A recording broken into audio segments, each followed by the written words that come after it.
We love Fritz. We need to remember where we were and what we were dealing with back in the fall of 2019. Marijuana had been legalized for a few years. The traditional police canines were no longer being trained in marijuana. The police dogs hadn't found anything in years during the school searches. There was an explosion in vaping use among teenagers and young adults, and we were seeing this in our school and across the entire country. It was becoming a real serious health crisis for our teens and our students.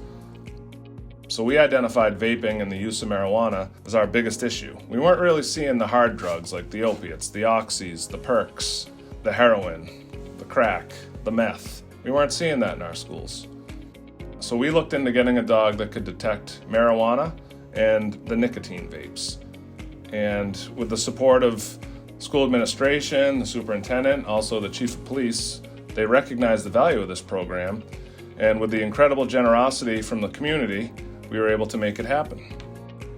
As far as the detection work goes, Fritz detects THC and also nicotine. So the THC in your traditional marijuana, the green leafy substance, also the THC liquid vapes, the dab pens, the edibles like the gummy bears, and as far as the nicotine goes, just the straight up like nicotine vape bars he alerts to.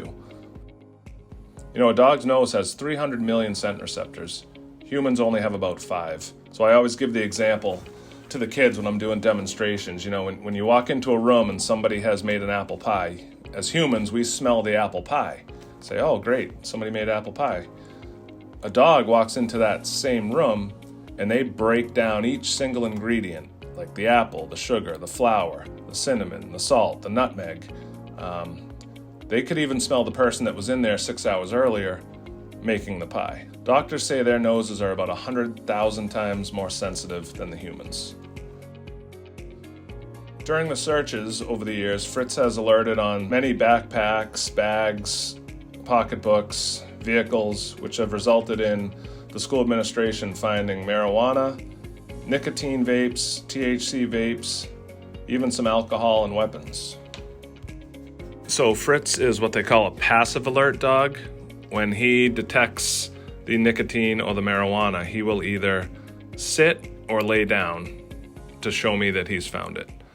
They're getting away from the aggressive alert dogs that bark, bite, scratch, chew.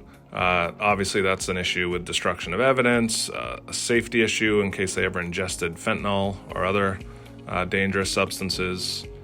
And clearly, a bomb dog, you don't want them biting and scratching and barking. Makes sense, right?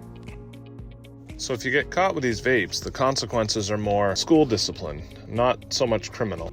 You're also enrolled in a vaping education program, and I mean, these consequences, I look at them more as a life lesson than anything else. Fritz also acts as a daily visible deterrent to keep these kids from making bad decisions and choices in choosing to vape. He's obviously a very effective deterrent because the kids have resorted to stashing stuff in bathrooms, ceiling tiles, wall panels, toilet paper, and feminine product dispensers. They've gotten very creative.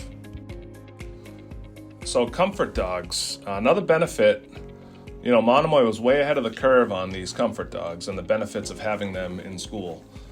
Back in 2019, when we were putting this program together, there might have been 1 or 2 therapy dogs in the entire state. I was just at a recent SRO conference a few months back, and there were probably 75 or more comfort dogs there. I made a joke that there were probably more dogs than cops at that conference. The thing that makes the comfort dogs really great for schools, they're friendly and approachable. They interact with the students daily. They reduce stress and anxiety when reporting difficult situations. You know, it's easier for a kid to tell their story when they're looking at the dog and patting the dog. It helps comfort the victims when they're talking about difficult things. And, you know, at the time, we had no idea COVID was going to hit. And with all the isolation challenges COVID would present, Fritz was really the only thing they were allowed to touch and hug, and having him was a real blessing. I mean, a huge help with the kids' social, emotional well-being. He was really the only sense of normalcy in the entire building. Pretty sure Fritz was the only thing not wearing a mask the majority of that 2021 school year. So after seeing the effects of this program and the positive impact Fritz has had on these kids, Honestly, even if he never found one single vape or joint, I'd still be incredibly proud of this program and the benefits that Fritz provides these kids and the whole school community. And just to kind of add to Fritz's influence, many kids come up to me and tell me that seeing Fritz is the best part of their day and that he just cheers them up.